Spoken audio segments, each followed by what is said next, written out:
And I'm gonna start recording now. Hello, everybody. Welcome to the pre-game show. I actually am gonna do something real quick, and I'm actually gonna add our third person since we now have a third person with us. I'm back. Yeah, which is funny because we were talking about it last week. That basically the time we changed last time for Sundays was because of you, Ramen, and you never showed up. So When I started working, stuff happened. so then we actually kept that schedule for a while, and then changed it to Wednesday because I'm working down here now, and now you're back. So Yeah, because it's perfect for my schedule. Like I just got home about 15 minutes ago. gotcha. So I'm gonna do something. And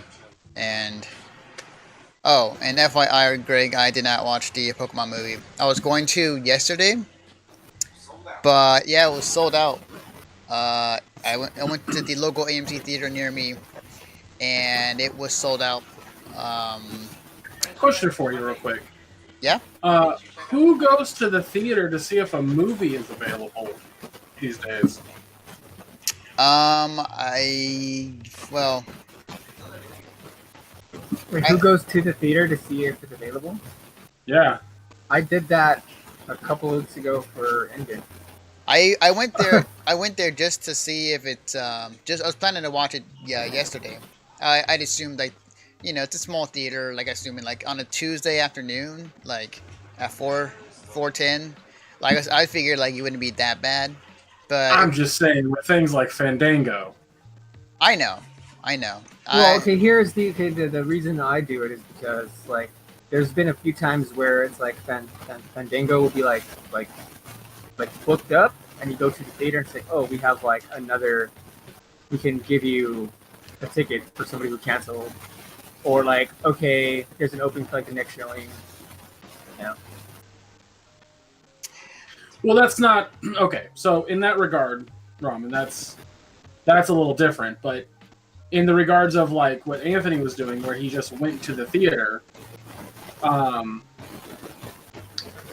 would have checked Fandango first, and then if there was no seating or something like that, then I would have just strolled up if it was on my way somewhere. Yeah. The fact that he was like, I'm just gonna take a stroll right to the AMC and see if it's not available. I'm like, yeah. That's it's not that bad. And yes, I just kind of did it on a whim. Yeah. Well, the question is, how far is this AMC? Oh, it's like it's a bus ride away. It is like 15 minutes away. So it's not that bad. So yeah, for me it's like going to my backyard. But I mean, I think it's just crazy that movie is selling out like that. Like it's just completely booked to see that movie. Yeah.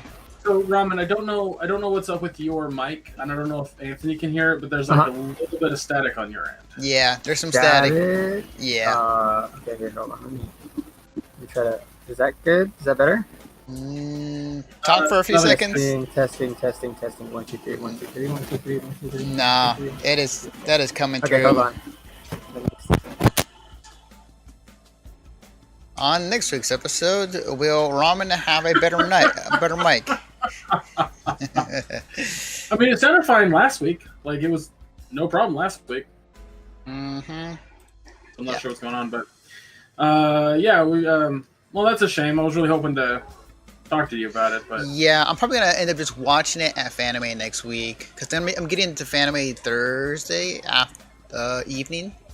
So, and there's a movie theater right next or right near the convention center. So, I'll probably just go there and watch it there on day 0 because there's literally nothing else going on that day other than picking up your badge. Gotcha. Yeah. Where the hell is? Oh, I need to go here. Hello. You sound so much better. Yes. Okay. Yes. What I happened? think it was just no, because I have a blue snowball and it's I have settings on it that get weird sometimes. Okay. Well, you sound so much better. Okay, good. So much better. Alrighty. But yeah, like I did want to talk to you, Anthony, about Detective Pikachu, but now you're just gonna have to listen to Ramen and I talk about it. I mean, I can Yeah. just like take off my headphones right now and like not listen to you guys and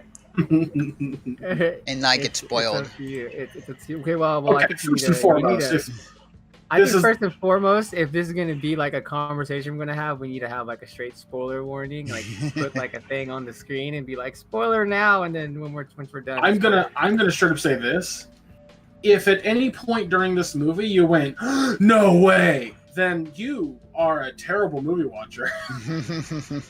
Oh no, there were definitely moments like I cried about 3 times during this movie. I don't know if I ever cried. I cried, dude. I was just like, oh. Okay, like okay, wait. Do we want to talk about? Do we want to get into this or what? Because I want to make sure that we're clear for our viewers and for Anthony. If we get to a point where we need to talk about spoilers, we'll definitely do that. But at the moment, I'm just saying that for me, the movie was great, and I have absolutely no issues with it. My thing is that I hear a lot of people going, that was like an amazing twist, and my whole fucking thing is that was extremely predictable. So well, no, see, like that kind of goes into like one of the. I mean, I already gave you my score on Facebook, but that's kind of one of the reasons why I gave it that low of a score was just the narrative and how that's presented. So one of my big things, Ramen, is and this is movies in general. I don't find predictability. We've had this discussion. I swear to God, we have. I don't find predictability a problem. Like, if a film is predictable, and that's far from its proper issues to discuss. Mm-hmm. So for me, this movie, having its entire twisty bit, telegraphed a mile a goddamn way, didn't bother me one bit. Like that's the thing is like the whole time I was like, yeah, like it's kind of obvious, like what, like. I'll put it this way: I saw that twist coming in the game in the first fucking 5 minutes. So, yeah. Which it's funny because the way the game does it is a little different than the movie, but not by much. Okay, well, see, here's the thing. I have no idea about the actual Detective Pikachu game. Oh yeah. Yeah, I haven't played it. I haven't seen too much. I've just heard about it. I'm sorry, guys. I need to go real quick. Okay. Give me about 5 minutes. It's funny you mentioned that. Like, I've heard the same thing that not a lot of people know that there's a game that is, I won't say based on, or the movie based on the game, but like, honestly, it's neither in regards of like based on what. The game and the movie were almost being made like at the same time. Oh, it just so happens. Gotcha. Well, because the when they announced the movie, the game hadn't come out yet. And it was shortly it was in the same year that Detective Pikachu movie was announced that they released the game. So it could have been a total inspiration situation. But it doesn't seem too much in that regard. It's bizarre. It's bizarre how this movie came to be.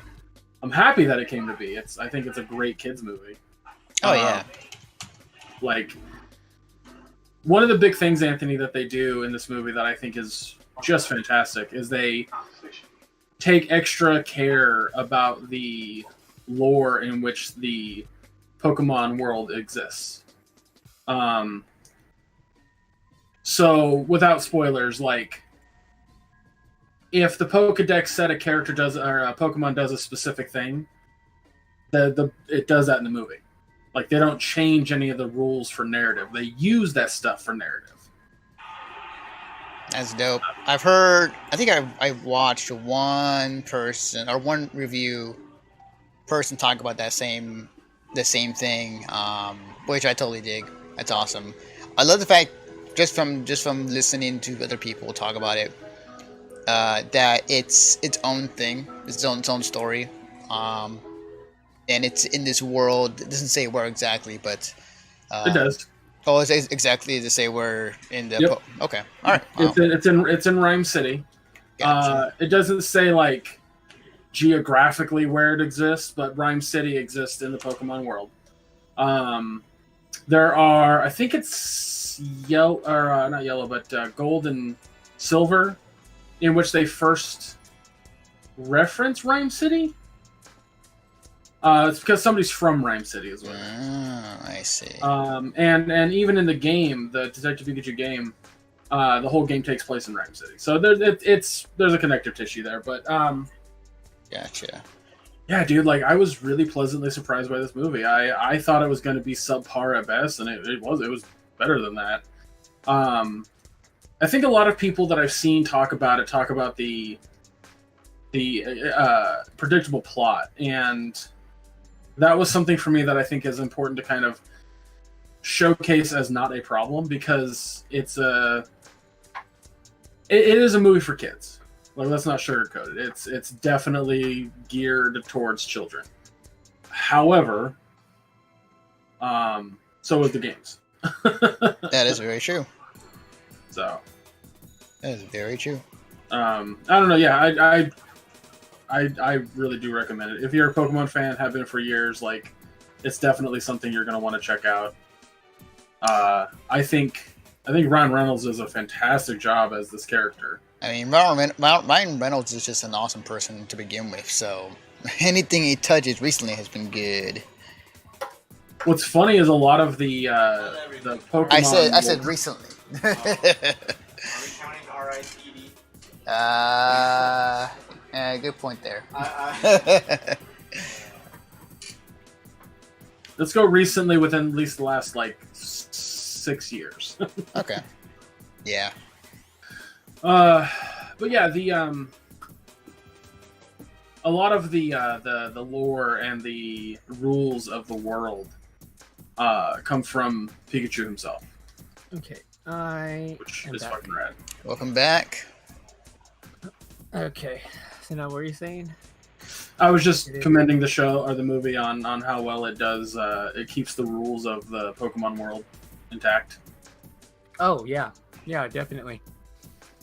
And there was like so many just like callbacks and references. So it's so cool. Like the world that they built for the movie, just amazing. Like it's like I said, like I cried 3 times during it, but I cried like right at the fucking start when it's just like you see like this city and you see Pokemon like running around, and it's just like, oh my god, like this is what I wanted when I was like a little kid, and like you would like imagine, and like seeing it in front of me just made me like so like emotional, and they did such a good job.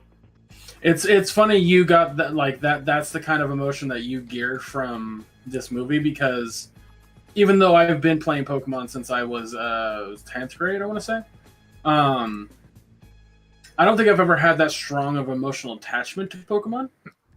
Yeah. I mean, I love the franchise to death. Like, I've played every single mainline game, and I say that in terms of like, you know, I played one of the 2 versions every generation. Mm-hmm. But that emotional response got me in with Endgame. Yeah. And people, because I heard people like crying because of the big thing about Endgame, which I won't go into because. But let me guess, Portals. Portals is what got you. Portals? Oh, the ending scene in Endgame. Like, are we trying to avoid? I'll put it this way. I'll just say these words. And if you show me this clip, I guarantee you I'll tear up. Avengers, Hammer, Assemble. Yeah. No. That is godlike. That I teared up at that scene too. But it's a happy tear. It's an excited tear. It's a badass tear, man. That's my childhood on screen tear. Yeah. That's what I'm saying. Like the response that you got from the emotional impact you got from seeing that stuff in Detective Pikachu is the exact same feeling I got in that scene at Endgame. Like the way you described that, I was like, yeah, that was exactly how I felt. Because like the part that they're intending for the audience to cry at, I didn't. Wow, you're core-hearted, Greg. No, I actually did. I actually did like at that part. Like it goes to just like seeing just how integrated the world and like the Pokemon running around and like how the Pokemon came and then they went and they were walking through an area. I'm trying to be super vague here. And it's just like, yeah, like there's a man, shot. Like for me it was really just nice. There's a shot in a way. There's a shot very early on in the film.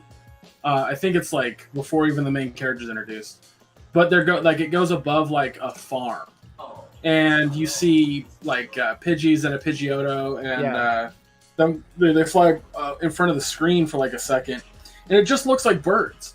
Yeah. And if there was a parent watching this with their kid, they wouldn't think anything of it. They'd be like, "Those are birds," but the fans go, "Those are Pidgeys. That's awesome." Yeah. So I think like that's what made me cry, because it's like, that's not a bird, that's not a caterpillar, that's not a dog. It's a thing from this video game that a lot of people have enjoyed throughout the years. It's just like, that's what got me like so hard. They took a lot of fucking attention and care into making this right. Yes. They really did. Very appreciative. Well, what's funny is I had read, I don't know the whole details because I didn't read the whole article, but apparently in the original first like drafts of this story, of this movie, some guy at Legendary was writing the script and he never played a Pokemon game, and it was bad. It shows. somebody because he basically took it off of a rough draft of the DS game, and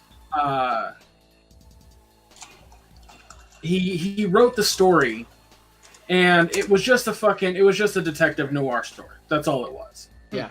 And I don't know who it was exactly, but somebody brought up the idea that this is a long-running franchise, and much like with Godzilla, which is same company, making this movie that made that. You know, we have to take extra care of this stuff. And that's when they brought in this artist, this like fan artist that drew realistic Pokemon. Oh yeah, I heard about that. Yeah. Mm-hmm. Yeah, and when they brought him in, it was basically should it look like this? Should it look like that? And he was just like this and like that, and that's why it looks the way that it does, is because he had his touch on it. And over the course of like them working on the script, a lot of people were just like, a lot of the filmmakers that made this were fans of the franchise, you know, fans of Pokemon. So yeah, they put their 2 cents in on like how a story or a situation should play out, and a lot of stuff. Like, I'll just say this much so you know what I'm talking about. The Psyduck part, that came from the fans that worked on the movie.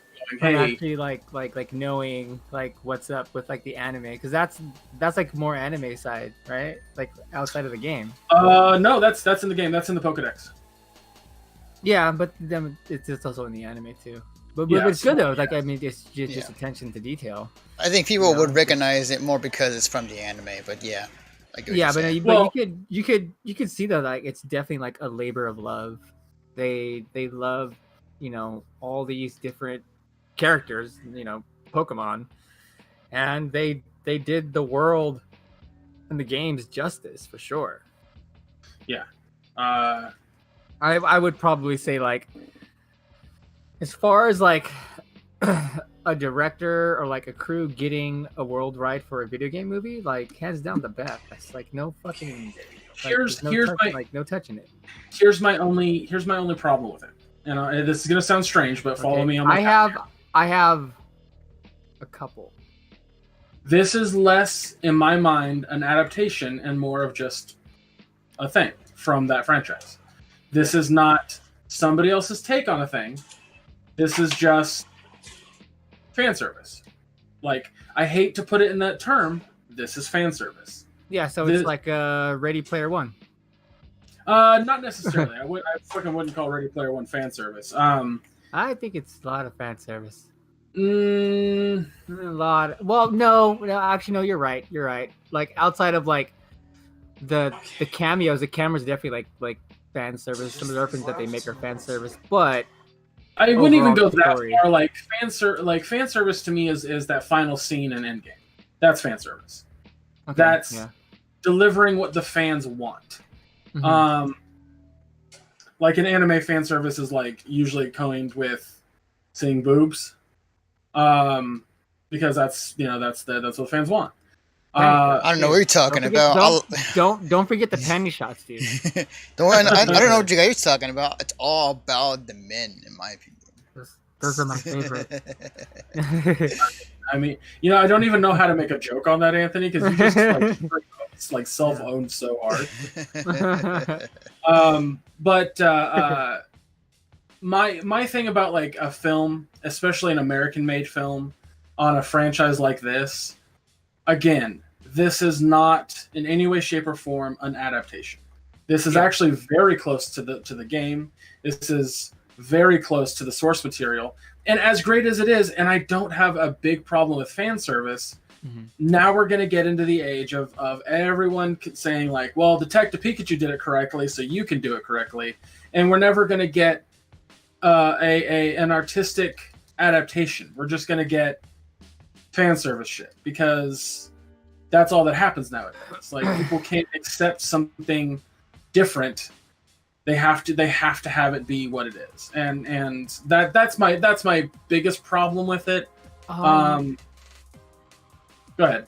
Okay, so from like what you're saying, like okay, well then from like what you're saying, right? Okay, so the thing that this movie did right was build the actual world, right? But the story isn't, it's not like Red going through the Pokemon League and stuff like that. It's not like a shot for shot thing for like from the plot of a video game. I think this actually opens up like doors for like, okay, as long as you get the world that has been established in the like past and then create your own story or something kind of similar to, I think it actually opens the doors rather than trying to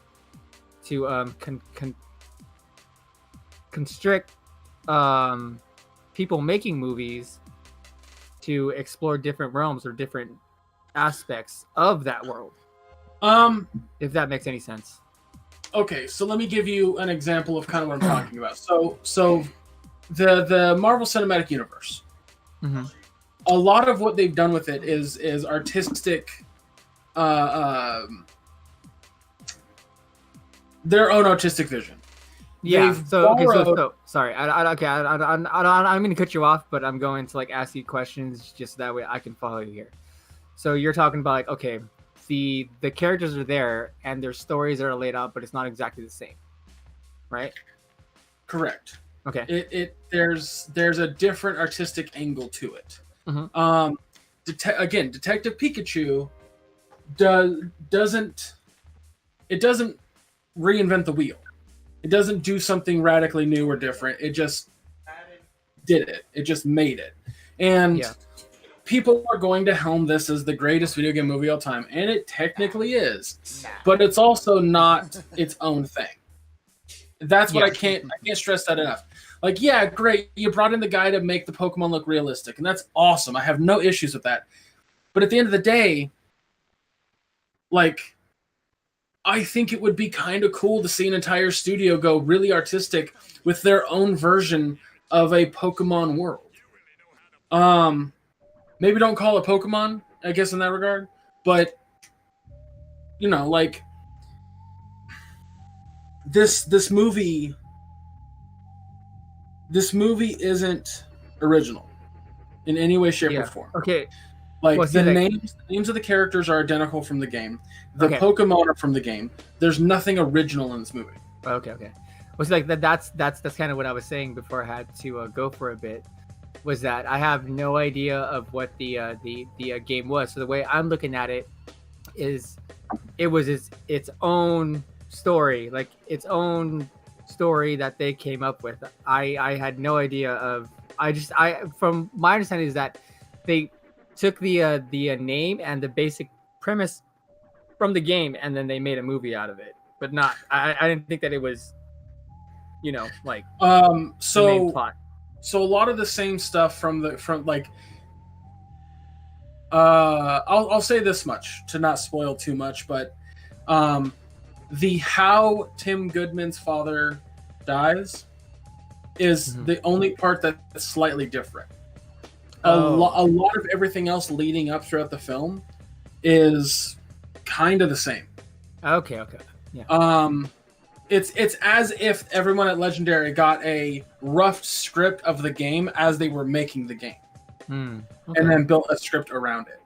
Because all the characters' names are the same, like nothing changed in that regard.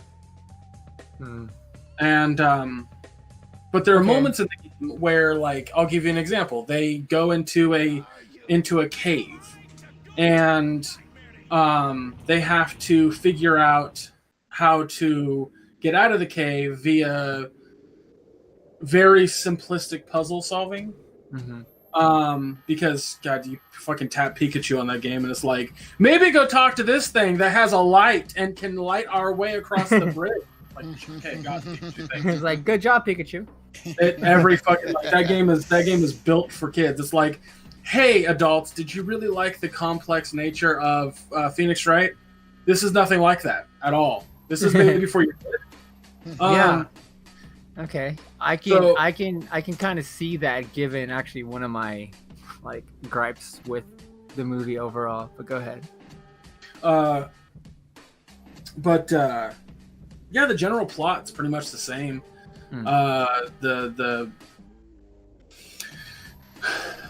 I'll just say the chemical, so I don't say what it does, what it is exactly. Yeah. Pretty much the same.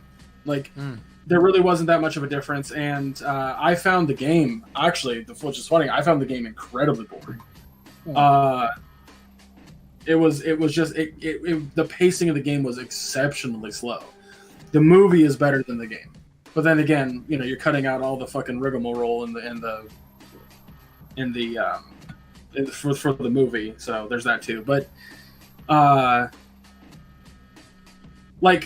it's a really strange opinion, I know, because I'm sitting there saying I love the movie, but then critiquing it in this fashion that it should have been its own thing. It's a very strange opinion to have, I understand, but at the end of the day, all I'm getting at is there needed to be a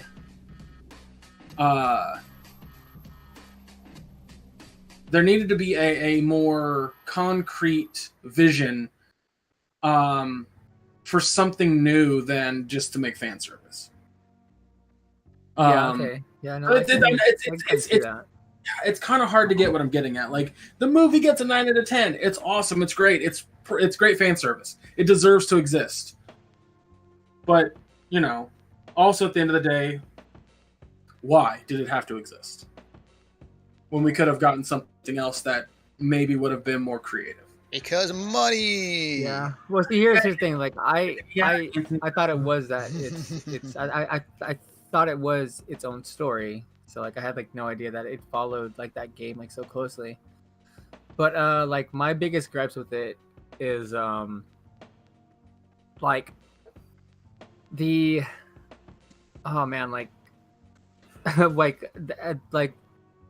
from the start,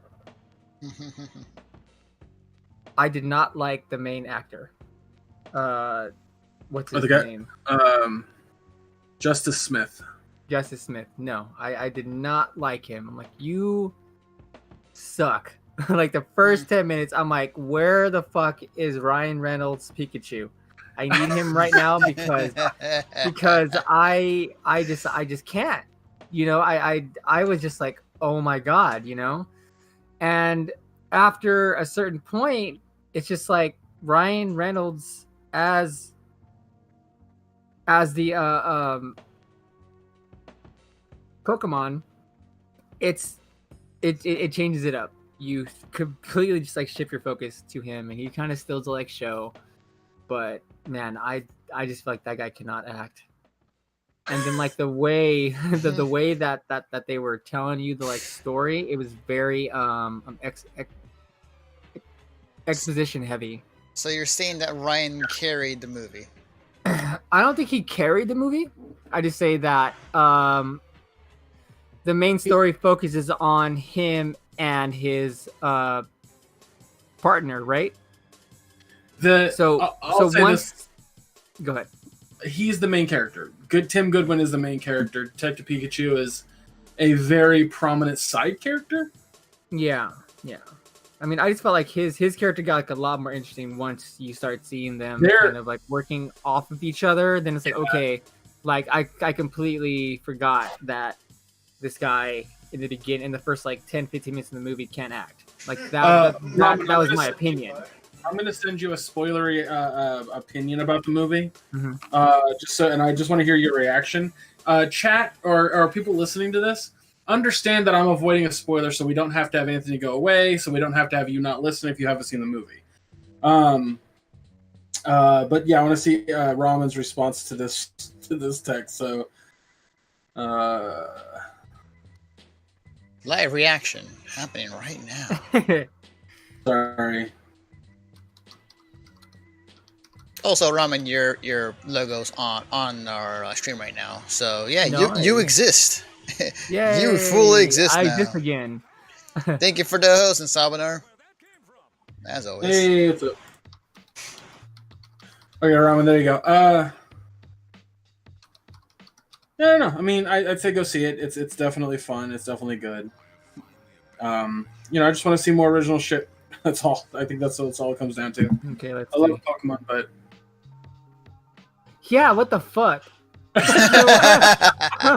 the fuck, dude? yeah, I was something that was bothering me. No. There's an explanation because he never really like knew his dad. He figured out stuff happened, and then he goes there, and it's like, oh, okay, like yeah, like so the whole reason why He stayed with his dad until he was 11. It says it in the movie. He hasn't spoken to his dad for what, since he was 11? Yeah, okay, well then how old is Justice Smith supposed to be in this? I don't know how old Justice Smith is. Um I'm looking it up right now. See, that's the thing, like I'm kind of thinking, I was like, all right, well, yeah, you know what? No, I'm kind of. It's so funny because I'm saying that the overall narrative is weak, but then I'm trying to like defend this one point.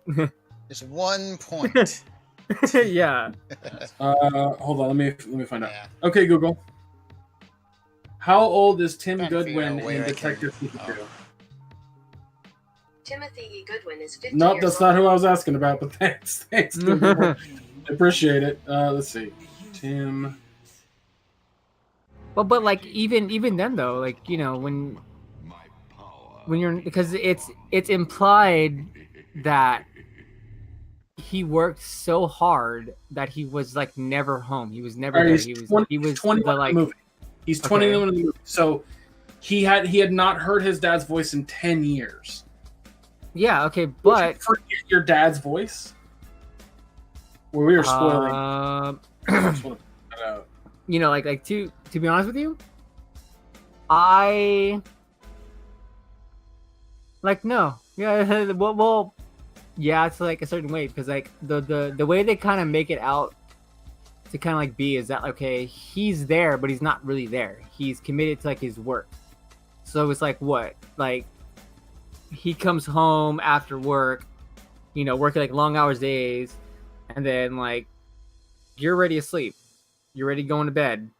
You don't really like talk to him too much. There's not any kind of like bonding going on, you know? Does that make sense? With the kind of relationship? You can justify it all you want. You can justify the whole thing as many times as you want, and anybody can. Hell, I even tried it in my own head. At the end of the day, it is a little weird.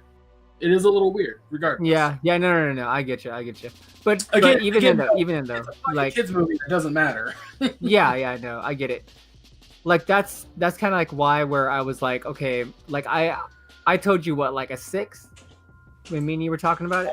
You said 6 or 7. Yeah, 6 or 7. Just for me, just like the acting. Well, you say like what's crazy to me. I get what you're saying.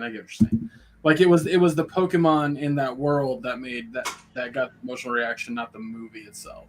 Yeah, like the whole narrative. It had like really, really good parts, but then you have this long fucking stretch of just like exposition to like explain the story, and it's just like, okay, like I understand like we need to know like what's going on, but it's like, can we have more like cool Pokemon shit going on, or like something else?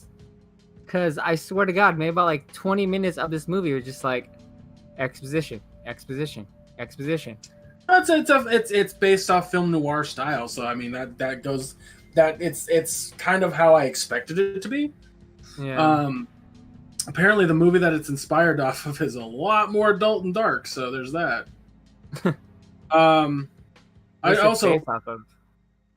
I don't remember the name of the movie or the story, but it's off of an old noir style story that is it's very, very, very like murdery. I don't know, man. It is what it is, but it's Bill Nye's great in the movie. I think he did a fucking fantastic job, but Bill Nye's good in whatever he does. Wait, Bill Nye's in the movie? Not the science guy. Not the science guy. Okay, never mind. Not the science guy. No, Bill Niegh. Niegh? Trying to remember how to spell his last name. He's a British actor. He was in Shaun of the Dead, and he played Davy Jones in the NHGAY. That's right, Nighy. But yeah, he played Davy Jones in the Pirates movies. Yeah. He's a fantastic actor. He's great in whatever the fuck he's in. And he was also great in this. But we should move topics real quick, just for the last 20 minutes. Yeah. Definitely.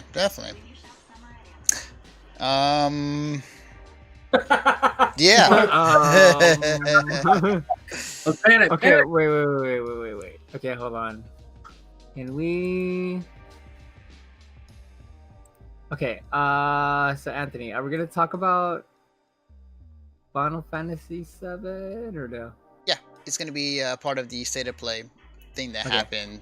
So we're gonna talk about it. It's gonna be one of the yeah. How about this? Do you have the Mario Maker 2 stuff that happened today? Ooh, I have not seen that. So I was thinking about adding it, but we can talk about how excited we are about it. But at the same time, like, well, like there isn't much to say. The fact they just added more stuff to the game, and then there's going to be a tournament. Co-op. As passively co-op. As more stuff to the game. Well, yeah. But the stuff they added is there's two things. So the and I thought this was really cool. The stuff that has to do with the original Mario Maker 4 styles of vision, those are still there. But the 3D world version with the cat suit is it's almost a completely separate thing. Like, if you're building a stage and you want to use 3D world visuals, it'll ask you like, hey, so this is going to play completely different, and you have to start the stage over again. Oh, that's kind of lame. Because I was kind of hoping that like they would be able to intermingle gameplay. So they've never that's never been a thing in Mario Maker to begin with. Yeah, either the DS version or this version. You don't just switch styles in the middle of a level. Yeah. The only difference between the things I would say best is not only visual, but like if you do New Super Mario Brothers U, you can wall jump and do like a little spin move. Yeah. But it's you're still going to have a lot of the building options from the original Super Mario Maker in the 3D World part.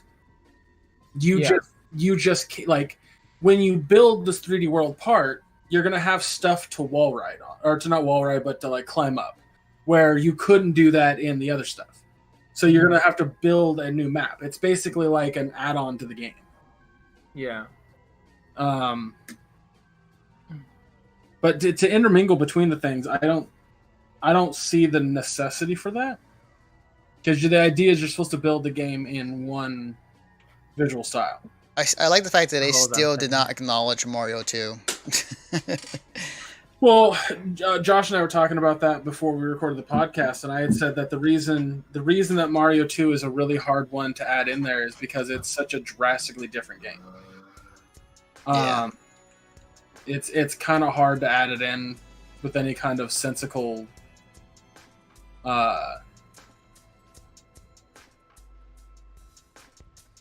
I thought it was just merely just because of What are you talking about, Josh? I thought it was merely just because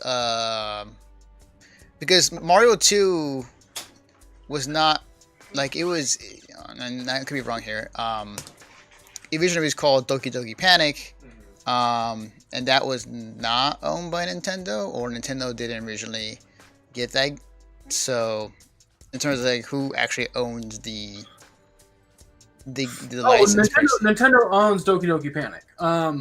So a long time ago they bought the rights to it, and then when like Doki Doki Panic almost doesn't exist anymore, and Mario 2 is called Mario USA in Japan, and then Mario 2 over there is Lost Worlds to us, or Lost Levels. Gotcha. Yeah, that's just the difference there. Sorry, I was reading what Josh was saying in chat. Jerking it. Well,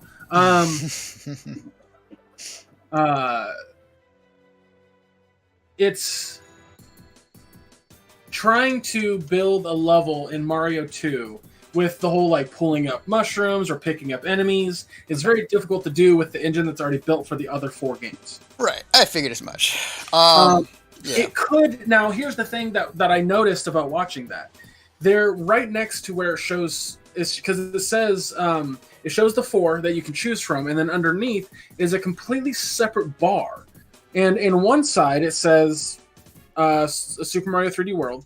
On the other side, that's blank, and it says additional levels, meaning that there's potential for DLC to come out in the future to add in something like 3D World, or we could do a Super Mario Brothers 2 style Mario Maker. Yeah, I mean it's a no-brainer for them. They can put so much content into Mario Maker, it would last them throughout the entire cycle of the Switch. I also have to point out that Mario Brothers 2, one of the big things about Mario Brothers 2 or Mario, Ooh, Mario, that'd be awesome, Josh. The other thing about Mario Brothers 2 is that each character you can control differently. Yeah. So like, you have to add that into the gameplay and whatnot. So that's why building that would be, or it'd be hard to add that into like just as a visual style when it doesn't really fit the Mario scheme. That's true. It's very true. Yeah. And that's what I'm meaning by 3D World doesn't really fit the Mario scheme as well as the other 4. Mm-hmm. So there's a lot to absorb there. One of the cool things that I'm very excited about is, again, the 4-player co-op and or versus. That's gonna be great. That's gonna lead to so many broken controllers and angry people. I can already tell you that now. Yeah, no, like I'm mostly excited for the whole co-op thing, because like there's so many things that you could possibly do. You know, like some of these people who make like all these like crazy levels that are like super hard and stuff like that. Like having to think about these different characters like on screen, getting through stuff, like I think that'd be super cool. Yeah. There's like I kept watching. I was just sitting there watching all the like new stuff they were adding, and I just kept thinking like there are going to be some fucking brutal ass levels. Oh yeah, trust me. Yeah. I was funny. Like I remember seeing Ross tweet about it because Ross from the Game Grumps.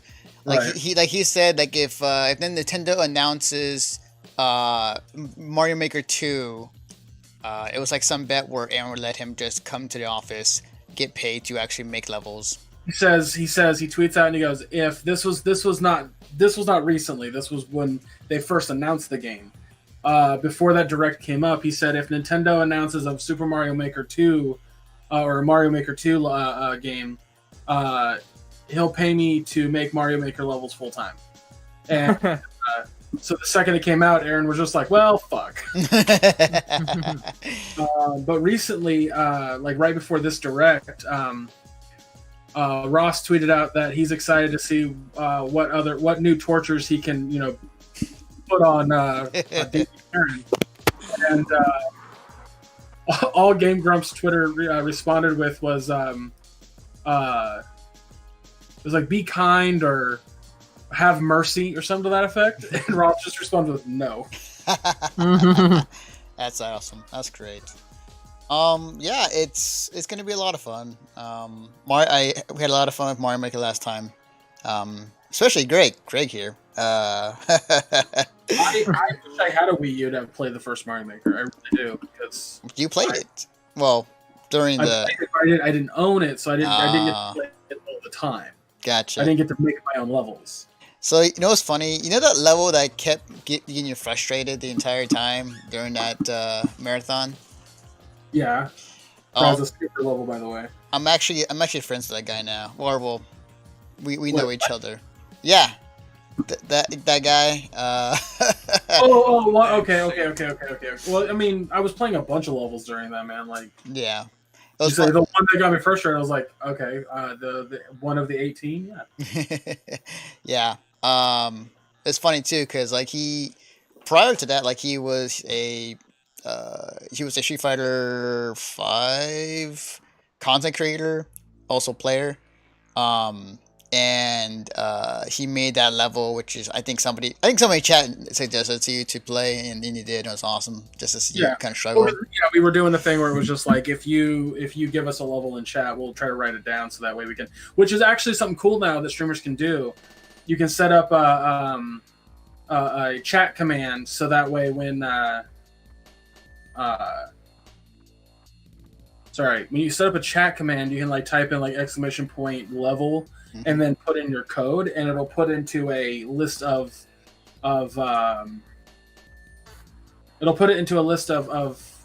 levels that you can play. So all the streamer has to do is look at that list. Yeah. Yeah, it's awesome. It's the more tools for people to use to kind of just branch out Mario Maker. I know a lot of people are really excited about it. I think this game will definitely have long-lasting legs. And it's gonna sell get gangbusters. It's gonna be. Yeah, well, I mean, like even then though, like, I mean, I would say like I don't think it's gonna have like very very long legs. It's gonna be a kind of a thing of it's gonna be a big thing for YouTube creators and Twitch channels, and then eventually fade out just like Mario Maker 1 did. That's what I see. I mean, I would argue that Mario Maker 1 has not faded out because it has not. Okay. At least for me, because I used to watch it, but Oh, trust me, it will happen again, and there's gonna come in tenfold. People are gonna be streaming the heck out of this. So yeah. No. As soon as it comes out, you're gonna see so many people. Here's the thing about regular Mario games: Odyssey, 3D World, they last a couple months. You see a few videos pop up here and there, a few months down the line after that. Then it's not talked about anymore. How long has Mario Maker been out and like Trihex on Twitch is still playing it all the time? Yeah. And then like even then though too, like I remember a few months after Mario Maker 1 came out, they were doing tournaments, right? Or are they still doing those? Probably. I mean, they announced the invitational at E3 this for Mario Maker 2, so yeah. I mean, whole thing. I mean, I think it's really good. I'm kind of excited. Mm-hmm. Do you have a For Switch? it. I do not have a Switch, but I plan on getting a Switch here soon. Awesome. Probably like in the next like month or so. I would I'm gonna get say it. wait until what Nintendo has in store, because there is the lighter version that they're working on that's been talked about for a while, and then there's the more they call it the more gamer centric version. Pro version. Yeah, essentially. So I say hold off Yeah. until what they say on that. There's still very big. But even then, like for me, there's like already like a lot of like indie games that have been coming out for the Switch, and I'm like, okay, I would like to play that like on my lunch break, or if I'm going up somewhere. Like shit, Tetris 99. I was gonna buy my Switch just for Tetris 99 because I don't know if you guys know, but I used to do Tetris streams like. I'd go for just like week stints of just Tetris streams. Wow. Guess who has 16 wins in that, and guess who doesn't have a win in that? Ooh. Oh shit! So Josh has to Oh go. shit! Yeah, man. Yeah, it's. You don't have one? Whoa! Hold Sorry, on. Anthony hasn't played it. Sorry, Anthony hasn't played it. I was talking to Okay. Josh in chat because Josh has Oh. he doesn't have a win, but I got 16. I Nice. have, I think 25. I think. In Tetris 99, a game Yeah. that you don't own yet. Yeah, because Ember has it. Well, Yeah. thanks, Yeah. thanks, Ramen, for just shooting my fucking shit to the ground. I'm just saying. Just saying. Did your EP just went down? I mean, I bought the fucking $10 No, DLC. it's like super funny, right? It's like, okay, she hasn't even made it into like the fucking top 10 in any match, but I have like 50 or 60 like top 5 or something like that, like top 8s, and then I have 26. But then just for her, it's just she can never make it. So like her profile is like way more tighter than she actually is, and she thinks that she's getting automatically matched up with like higher level people because they have so many wins. Oh, there's no. Hold on. There's no matchmaking in Tetris 99. No, I know. I told her, Oh. and she's like, "No, I'm losing because you're so good." And I'm like, "No, hun, it's okay. No, it it's just doesn't work like everybody. that." It's just everybody's good online. You got to think of like the lifespan of a game, of an online game in the first place. Like the longer the game exists, the more, and like the people who are good are sticking around. The people who are not great, like Josh, are they stop playing it. Yeah, I mean, Actually, on that, no, Josh hasn't stopped playing it. He's still playing it. I saw him playing it the other night. yeah, like fighting games, shooting games, whatever multiplayer centric game that's out there. The longer people are on it, the more fierce the competition is going to be. So, Oh yeah. yeah. Oh yeah, it's I don't know. I'm very excited for like future shit in Tetris 99 because they're going to be adding in an arena mode where you can invite friends. Yeah, that'd be hella fun. Mm-hmm. I need to fucking school you guys in some Tetris. Oh, you can try. You can fucking try. I admit defeat, man. Last time I played against Greg in Tetris, I got my ass owned. Nah, dude. I told my brother about Tetris 99 and that I've been kicking ass at it, and he was just like, dude, that's been your fucking bread and butter since we were kids. Like, you are insanely good at puzzle games. And I was like, I don't know, there's some puzzle games I'm not good at. He's like, fucking Dr. Mario and Tetris? It's no doubt. And I was like, oh, there are people that are 1,000 times better than me. He's like, I don't doubt that. I'm just saying you're good at them. Like, okay, Yeah. fair enough. You're at a level where you can kick casual's ass. Greg, you need to have a Tetris throwdown. Damn. All right. You gotta do it. You gotta do it. Oh, what's on the line? That's the next question. Oh. Okay, wait. Why is it whenever I'm on this fucking podcast, there's always bets going on, okay? And I'm not even a fucking gambling man. Yeah, let's compete. Let's do it. And then Anthony's like, what's on the line? I was like, nothing was on the line. yeah, no, because I remember last time you lost, and then you had to eat those peppers. That was amazing. When was Really this? so I good. totally forgot. You did it at fucking MagFest. Was Greg? it? Man? I mean, yeah, I definitely ate peppers at MagFest. I don't remember doing it for the sake of this. I'm pretty sure it was. I don't know. I'm not saying it This is wasn't, like this is going back like a few years. this is going back a while. Yeah. Yeah, a okay. while. Gotcha. I'm okay. I don't mean to brag, but I'm kind of old school for you guys who are watching right now, who are new people. But I'm kind of old school, you know. There was a Big deal. I'll give the audience before we start the podcast. I'll give an audience about how far back Ramen goes on this shit. He was streaming pretty frequently on his own channel for a long time, and Anthony brought him in to stream whatever he wanted.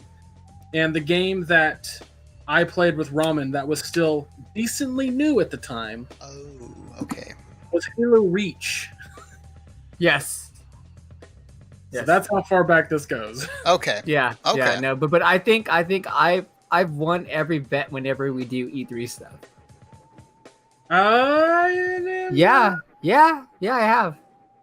On this podcast. Yeah.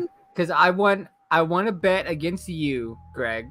That's why you had to eat the fucking peppers. And then I won a bet against Anthony. But I don't think we like wagered anything. No. I got to check the tapes. I got to check the tapes on that. Yeah, check the tapes. Go back. We also need to talk about E3 planning soon, Anthony, too, because it's coming around the corner, and I know that it's gonna be a little bit harder for you to watch E3 live because your job and whatnot. No, same here. Like every day of E3, I'm gonna have to come home and then like watch. So my thought process, guys, is: do we do just an extra long podcast, or we do a podcast every night about the conferences as they go, but like later in the evening when you guys are home? I think we're gonna have to just like work that out later. We have a few weeks, I think, to work that out. Well, I'm just giving you ideas. Yeah. Think about it. I mean, like ideas, like I think like really it would really depend on what our viewers want to see.